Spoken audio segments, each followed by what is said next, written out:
पोरबंदर से एक इमाम साहब कुछ कह रहे हैं आपके लिए, उसे भी सुन लीजिए। इसीलिए तो ये विसिम रिजवी और दूसरे साधुओं जैसे हमारे सरकार किसान में तोहिन करते हैं, और हम कितने कायर हैं कि हम इसका कुछ नहीं कर सकते।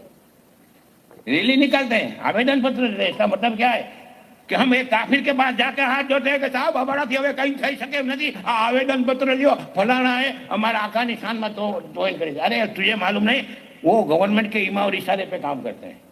ये इलेक्शन का फायदा उठाने के लिए ये कौमवादी वातावरण खड़ा करते हैं, लेकिन किसी में ये हिम्मत नहीं है कि किसी गुस्ताख रसूल को उसके अंजाम को पहुंचा दे।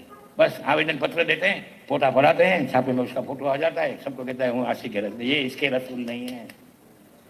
खैर, मुसलमानों डर को निकालो, किसी के बाप से मत डरो। हिंदुस्तान हमारे बाप का है। 950 साल हमने हुकूमत की है, और दिल्ली की सीट पे चाहे भाजपा हो गए चाहे कांग्रेस, हमें इससे कोई फर्क नहीं पड़ता। दिल्ली की सीट पे कोई भी बैठे, सबको बिठाने वाला मेरा गरीब नवाज है। लौट करके जब अजमेर मुकद्दस आया था तब उसने कहा था कि बजाय हिंदुस्तान पे हम हुकूमत करते हैं, लेकिन हकीकत में अगर हिंदुस्तान पे कोई हुकूमत करता है तो अजमेर में सोया हुआ। नारे तकबीर, नारे रिसालत, अज़मत मुस्तफा, हिंद का एक ही राजा, हिंद का। कमाल है साहब, लीजिए अब क्या बोलेंगे आप। तो चलिए भाई, ऐसा कह रहे हैं और सब जगह कहते हैं, लेकिन बहरहाल इनकी भी पोल खुल गई। एक चैनल पर इनकी भी पोल खुल गई, बड़ी जमकर खुली, देखें जरा। ये सड़क पर जो उतरे इसका प्रतिशत आप अभी समझे नहीं। मुसलमानों की बड़ी आबादी इनसे कटी हुई है। इनके ऐलानात पर अब बहुत ज्यादा ध्यान नहीं दिया जा रहा। लेकिन मैं जो अहम बात कर रहा हूं वो ये कि जितने संगठन इन 75 वर्षों में भारत में मुसलमानों के हैं इस्लाम के नाम पर, एक भी संगठन का प्रेसिडेंट और जनरल सेक्रेटरी अंसारी, मंसूरी, रायन, अलालकोर, चमेला, दोजा, नट, बखो, डफाली, मिरासी, मुनशिकार, इस तरह की जो तमाम बिरादरियां हैं, इसमें से कोई नहीं है जिसकी आबादी 70-80% है। क्यों क्यों क्यों, ये सवाल मेरा है, और इस पर क्यों नहीं बात। और सवाल ये है कि बहुत लोगों ने तो इनका नाम ही आज सुना। अभी तो और बिरादरी का में तो सबको पता है, मुसलमानों का पता का नाम है। मजा आया। और मैं ये जो मजा है हिंदुस्तान के हर व्यक्ति को देना चाहता हूं। भाई मौलाना साहब ने तो बिल्कुल पोल खोल दी। हाफिज, गुलाम, सरवर, इतनी सारी बातें बता दी कि हमको तो समझ में नहीं आया, याद ही नहीं हुआ। इतनी सारी जातियां बता दी इन्होंने। इन्हें हुकूमत भी की है, डरे हुए भी हैं, भाईचारा भी। रॉबर्ट कुल जी सब है, सारे कार्ड रखते हैं जेब में। जब जो कार्ड चाहिए वो निकाला, फटाफट मार दिया। विक्टिम कार्ड चाहिए तो विक्टिम कार्ड मार दिया, वरना तो दादागिरी वाला कार्ड है ही, है ना। तो कमाल के लोग हैं भाई, समझ में नहीं आता आखिर चाहते क्या हैं। चलिए, बदलाव की बात हो रही तो बदलाव की बात करें। ना ना ना ना, महाराष्ट्र नहीं, अभी तो प्रेसिडेंट की बात कर लें, राष्ट्रपति।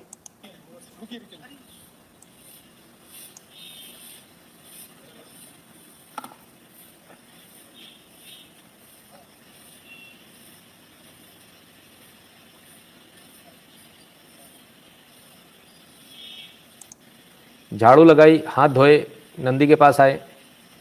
ये हैं एनडीए की प्रत्याशी, राष्ट्रपति की प्रत्याशी, राष्ट्रपति पद की प्रत्याशी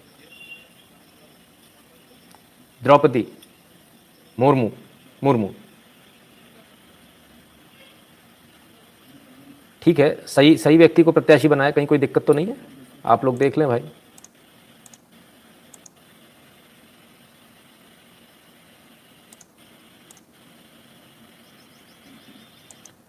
तो आज मंदिर में ये जो झाड़ू लगी, इसको लेकर बड़ा विवाद हुआ। ना, यहाँ नहीं, दूसरी तरफ में विवाद हुआ। और क्या विवाद हुआ? फोटो ऑप है, कोई बोले झाड़ू लगवा दी राष्ट्रपति से, फलाना ढिकाना। जिनको नहीं मालूम उनको बता दूं कि तमाम सारी जगहों पर, और यहाँ पर एक परंपरा है कि इस मंदिर में लोग आकर झाड़ू लगाते हैं। जब भी कुछ अच्छा होता है तो झाड़ू लगाते हैं। ये परंपरा है, कई सारे मंदिरों में ऐसी परंपरा होती है ना। तो जिनको नहीं मालूम है वो ज़रा पता कर लें कि ऐसी भी परंपरा होती है। बहुत सारे भारत में जो अक्सर जो परंपरा होती है हम प्रसाद चढ़ाएंगे, लड्डू चढ़ाएंगे, 1 किलो, 1.25 किलो, लेकिन ऐसी भी परंपरा होती है कि जाकर आप झाड़ू लगाएंगे। तो ये उस परंपरा का निर्वहन करते हुए और बेहतरीन चॉइस आने वाले राष्ट्रपति के लिए जो हमें जो दिख रहा है यहाँ, और उम्मीद करते हैं कि शायद बाकी लोग भी इनसे सीखेंगे, इनसे सीख लेंगे, और जिनको थोड़ी शर्म आती है वो शर्म से थोड़ा दूर होंगे। खैर, ये पहली आदिवासी है, जनजाति है, राष्ट्रपति होंगी भारत की, है ना। चलिए आप देखें, ट्राइबल लाइव्स मैटर वाले क्या कहते हैं, क्या कभी कोई आदिवासी इस देश का प्रधानमंत्री और राष्ट्रपति बना है? नहीं बना। कब कह रहे हैं? 5/6/2020 को, 22 में बना दिया। तो क्या कहते हैं, राष्ट्रपति बनकर रामनाथ कोविंद जी जितना दलितों का भला कर पाए, उतना ही द्रौपदी मुर्मू भी राष्ट्रपति बनकर आदिवासियों का भला कर पाएंगे। अरे भगवान, इनका तो कुछ हो ही नहीं सकता भाई। इनको हर चीज़ में दिक्कत है, ना बने तो दिक्कत है, बन जाए तो दिक्कत है। तो ये आने वाली राष्ट्रपति आपकी कैंडिडेट है और बहुत अच्छा चुनाव है। क्यों बहुत अच्छा चुनाव है? उसके कई सारे कारण हैं, क्योंकि जो कन्वर्जन है, ट्राइबल बेल्ट्स में जो कन्वर्जन होते हैं, शायद उम्मीद करेंगे उस पर भी इससे रोक लगेगी, और तमाम सारी और जो एक भ्रम फैलाए गए वो सारे भी इससे जो है दूर होंगे। ठीक है ना, तो इसका फ़र्क पड़ता है। चलिए अब एक बड़ी मज़ेदार बात है, भारत आज़ाद हुआ 1947 में, अमेरिका आज़ाद हुआ 1776 में। कब? 1776 में। और भारत कब? 1947 में। 232 साल हो गए लगभग।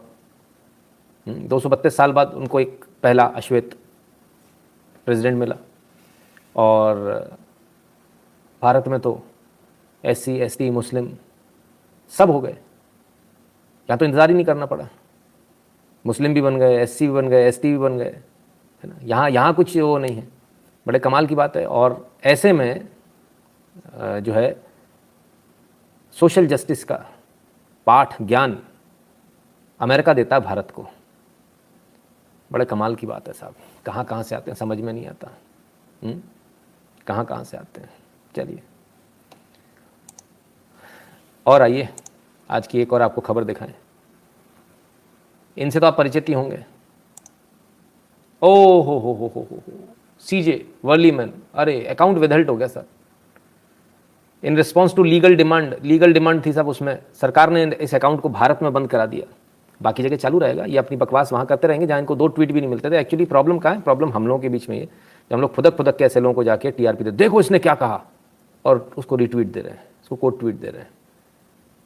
तो मैं भी समझाते थक गया, शायद सरकार भी समझाते थक गई। बहरहाल सरकार ने आखिरकार भारत के अंदर तो कम से कम बैन लगा दिया।